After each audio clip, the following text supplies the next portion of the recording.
How do we know that relativism ruins your mind and soul? Meet the student at Johns Hopkins University who thought he was a cow. Is it possible for the majority to ever be wrong? Functionally, no. So if I thought you were a cow, and all the people here on campus thought you were a cow, would that make you a cow? For all practical purposes, yes, actually. Functionally, you would be a cow. Yes. This muddled way of thinking, or not thinking, is called relativism. It's a widespread problem, especially on college campuses. All the clips I'm going to show you demonstrate how bad it can be when TFP volunteers stand up for moral values and oppose abortion and transgenderism on campus.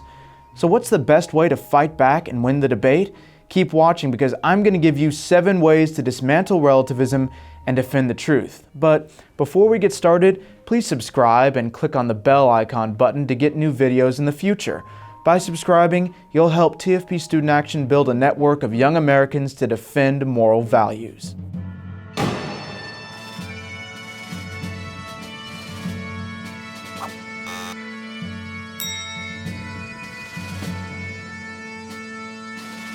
Moral relativism is the view that truth and error, right and wrong, depend on your personal opinion or preference.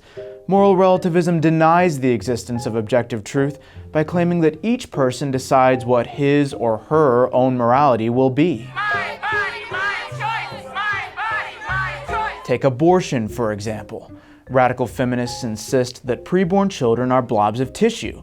That's how relativism works. If a woman says a preborn baby is a little nut, then her truth trumps scientific fact. It's not a baby. It's a little thing, like a little nut. It cannot survive outside the womb. So, were you a nut? Yes, at one point I was. Relativism hides behind a facade of catchphrases and lies. But when we examine them, the facade of lies comes crashing down. So let's dismantle the most common catchphrases of relativism. Number 1, there is no absolute truth. This cliche is self-defeating because it fails to pass the logic test. To claim that there is no absolute truth turns the denial of the existence of truth into an absolute statement. In other words, if you believe there's no absolute truth, then the statement that there is no absolute truth must be false. So how do you answer someone who says there is no absolute truth? It's easy. Just ask them, are you absolutely sure? Or do you absolutely believe that to be true? They're not going to know how to answer. No such thing as absolute moral right. That's my point. Are you sure? Yes. But you're saying the only absolute that you know of for sure is that there are no absolutes. And that doesn't make any sense. Number 2, what's true for you isn't true for me. Murder is never right. I don't know. I believe that. I'm always going to be pro-life. But I also know if I was ever put in that situation, I'm going to be pro-choice first. I just You think agree that the murder of a child is wrong. It's not black and white. It's not so black and white. And she's saying this because she's a female. We are Yes, females. yes, I so this is understand. why we are saying our answers are not definitive black and white as you as a male are saying murder is wrong. Abortion is murder. Her decision is always going to change because things always change. Yeah. When you corner a relativist in a debate, the escape route is usually a variation of what's true for you isn't true for me. But 2 plus 2 equals 4, right? It never equals 5. So to say that 2 plus 2 can equal 4 for you and 5 for me is false because it violates the principle of non-contradiction. And this principle is easy to understand because it states that a thing cannot be and not be at the same time. A mother who is praying for a baby. At the 3rd trimester, she hasn't delivered yet. Is that a baby? In her eyes, because she wants it. So, but that's the thing. It either is a baby or it's not, because it can't be a baby and not a baby at the same time. Without the principle of non-contradiction, we wouldn't be able to tell the difference between a man and a moose, between fantasy and reality. So there's no your truth or my truth. We only have the truth. Number 3, since moral values differ from culture to culture, it's relative. This is the multiculturalism argument, which claims that different cultures have different morals, but it's not true. In every society, values such as the right to life, justice, compassion, courage, loyalty, and honesty have always been praised. Yet murder, theft, greed, and lying have always been condemned. Some cultures might disagree on how to interpret these values, but all of them agree on the same fundamental principles. These principles stem from natural law, which are summarized in the 10 Commandments and the Golden Rule. Treat others as you wish to be treated. Without these shared values, societies would ultimately crumble. because civil law would lack a rational foundation. Without moral principles, there's no objective moral order, and without an objective moral order, there's no basis for civilization. We fall into the law of the jungle. Number 4, perception is reality. If I woke up this morning and said, that flagpole to me today is a gingerbread house, would that make it a gingerbread house? Yes or no? Perception is reality. In your perspective, it can be a gingerbread house. That's the thing. But is Perception it is right or reality. wrong? If I say you're Michelle Obama, does that make you Michelle No, Obama? I'm gonna scream. I'm allowed to scream. I can raise my voice as loud as I want to. After banishing the idea of an objective moral order, relativists even try to change reality to justify the most irrational fancies. For example, when TFP Student Action volunteers went to Bloomsburg University to oppose gender theory, the debate there took a strange turn. If you felt like your name was Susie and you wanted to be a woman, would you be a woman and your name's Susie? Really? So let's say... I feel beautiful that day, I'm going to go and do it. So let's say that the next day, you wake up and you're like, oh wait, I feel like an orangutan. So you're going to go to your classroom and say that you're an orangutan that day? You're feeling... That's now really stretching. But yes, no, because if it's a feeling, then, and you said it does change your nature, then that should be logical. So you would be an orangutan. If we really want to go into extremities, sure, you could. So you would be a monkey then. If someone decided that they wanted to do that for the rest of their lives or for that day, go for it. Really? That's not higher learning. A man is a human being and a monkey is an irrational animal.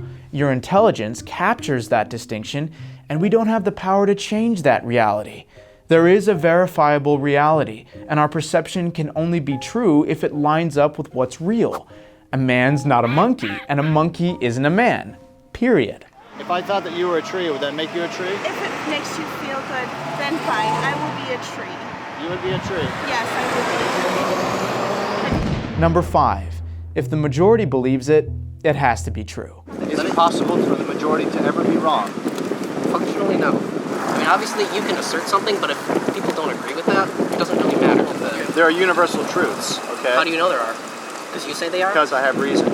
I have the moral certainty that they're correct. If everybody believed that the world were flat, would it make the world flat? We're discussing Effectively, something. yes, actually. It would? Yes. The world would be flat because of somebody's opinion? Again, a thing is what it is by its own nature. What the majority or minority of people think doesn't define truth. Just as an individual can be wrong, a group of people can also be wrong. For example, at one time, some people thought the world was flat. Did their opinion make the world flat? No.